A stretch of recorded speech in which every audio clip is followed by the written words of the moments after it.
they go through. But almost every one of them, before they get up to strike the ball, what do? They get behind it. They look at the big picture. They look at the whole to see where they're going, to see where the problems are, to see how the wind's blowing, to see where the water is. They look at the big picture so that they know where they want to strike the ball so that it's got the best chance of hitting the mark that makes the most impact for their game. Well, that's kind of like us, ladies and gentlemen. Periodically, we've got to look up. We've got to look up and see that there's something bigger, and that it is the kingdom. And in a culture like ours that's being, I don't know about you, but I despair for what my kids are going to face unless we do look up. And we do act like kingdom people. And we do ask God for His kingdom to come and His will to be done, on earth as it is in heaven. Because, surprise, surprise, any of you think His will is being done perfectly, in the culture we're seeing? I mean, He's using all of that, and He's going to use all that, and He is sovereign, and that's all right. But wouldn't you like to see Him honored and glorified in the marketplace? When Billy Graham said a few years ago, the next great move of God is going to be in the marketplace, I believe that. And it's happening. Now, the second thing that I've owned, this is the culture. You've seen the 7 mountains of culture, right? You've heard about that. Well, that's part of what we're facing, is dealing with reclaiming every one of those mountains. And of course, the business mountain is a big one, and it really is the foundation. Other than religion, which really it should be Christianity, those are the things that influence everything else.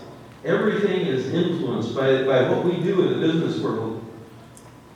Now, this is, I can't walk over there because I haven't got a microphone.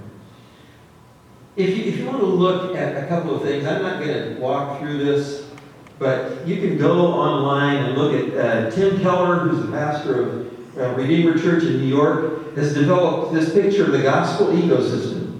This is the big picture about how all of these things work together, education and family and the marketplace. But as you move ahead, this is a picture of all of the subgroups within the marketplace that we're all a part of and have access to. And I'm always amazed at how many of us in the marketplace don't have any idea that there are all kinds of resources out there to help us do what God's called us to do. We are not alone. And part of that is because we just don't take the time to look up and look at the kingdom. And then, this one I really love, because this identifies specific organizations, and I can give you a list of hundreds of organizations that do different things that relate to how you can become more effective in and through your company, whether you're the CEO or not. Broad exposure. The theology, on your table, you've got a little bookmark from the Theology of Work Project. Did you know there was a Theology of Work Project? Did you know there is a Theology of Work? They've got wonderful resources. If you like to think deeply, or if you want to engage your pastor in the reality of how the Bible speaks about work, you go to the Theology of Work Project website and look at them. And of course, his way at work is in there a couple of times because it's an equipping organization, which what drew me to that. The idea of equipping us to operate our businesses, to create a culture that really makes a difference and that changes lives. And then if you look down toward the bottom, you'll see another red there that says South Carolina Christian Chamber of Commerce. There are city and community impact groups that are making a difference in the bigger picture.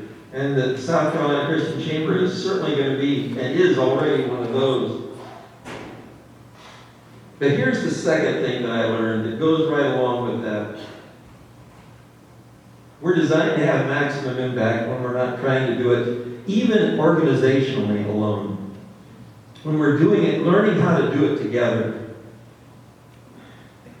Ephesians 4 is one of my favorite chapters because it talks about, first of all, in verse 11, it talks about how God gave pastors and teachers for the equipping of the saints to do the work of service. Of course, that's us. We're the saints to be equipped to do the stuff. But then it goes on to say this.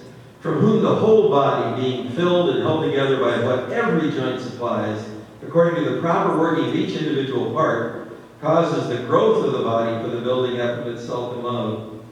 In other words, you look at that, what every joint supplies, according to the proper working of each individual part, and that's us individually, but it's also your organizations. Figuring out how we put this together, how in the world we work together. You know, I never installed an elevator in the middle of just a field. Every elevator that we installed had a lot of people that paved the way for us to get there. We were always one of the last on the job because the concrete guys had to do what they had to do, and the carpenters, the electricians, and the plumbers, all those people, and the landscapers had to finish it off. If you want a beautiful building, if you want a great elevator, you can't do it by yourself. You need other individuals and organizations. And of course, that's the joy of things like in your own company, his way at work, and unabashedly, this is my paid political announcement. It's a great tool. If you want to create a culture that draws your people together and that has a kingdom intentionality to it, you need to talk to the His Way at Work organization. And there are others. They were on that sheet, but I just haven't. It's headquartered in Spartanburg. Holy stocks! It can't get easier than that. And then, of course, from your company, it's got to grow to multiple companies. It's when we're doing it together. The South Carolina Christian Chamber of Commerce is going to be a great tool. It already is, but the new strategic plan, the new app, all the new resources that are out there are going to provide such value for all of us to figure out how to do this together. And it's only when you and I speak in a voice that can be heard that we're going to make a difference.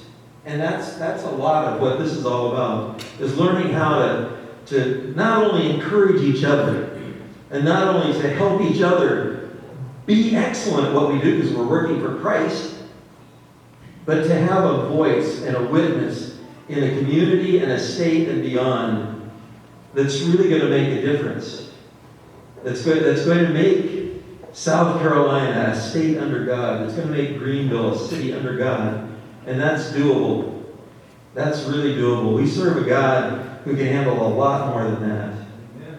Now let me just tell you, on your table there are a couple of things just for fun. I told you about the Theology of Work project. There are two His Way at Work little goodies. The big one is for anyone who just talks more about a spiritual strategy in your company. There's a little card on here that has one of those little scan deals in the corner. That's for those of you who are CEOs. Because that little scan deal will allow you to do an assessment of your company. How are we doing? Where are we spiritually? Where are we in terms of our culture? And if you do that and submit it, His Way at Work will send it back to you, just no charge, but it'll give you a sense of where you are and what else you could be doing. And it gives you a great chance to engage. One last thing I'll mention that isn't on your table. One of the big questions that we ask each other, that we need to be so aware of, is sometimes we get scared about all of this because people try to convince us that there are laws that keep us from doing things. There are regulations that keep us from having a Bible on the desk and all those things, which mostly are not true. If you're not familiar with organizations like the Alliance Defending Freedom, this is a great piece that they've put together called Faith in the Workplace. And it gives you access to all the realities of where the envelope really is. So you don't have to guess, and it's always bigger than you think. Part of the time we give up some of our witness in the community just because we think that we'll get in trouble. And the reality is that for the most part, that's not the case at all. Well, I appreciate the opportunity that I've had just to share today. There are a lot of things coming down the pipe that you're going to be excited about. And sometime I'd like to hear your story. Let me just encourage you to tell that story periodically, to remind yourself and remind others how faithful God's been in your life. And you could probably tell it shorter than I can tell mine. Let's pray together, and I'll turn it back to Jamie.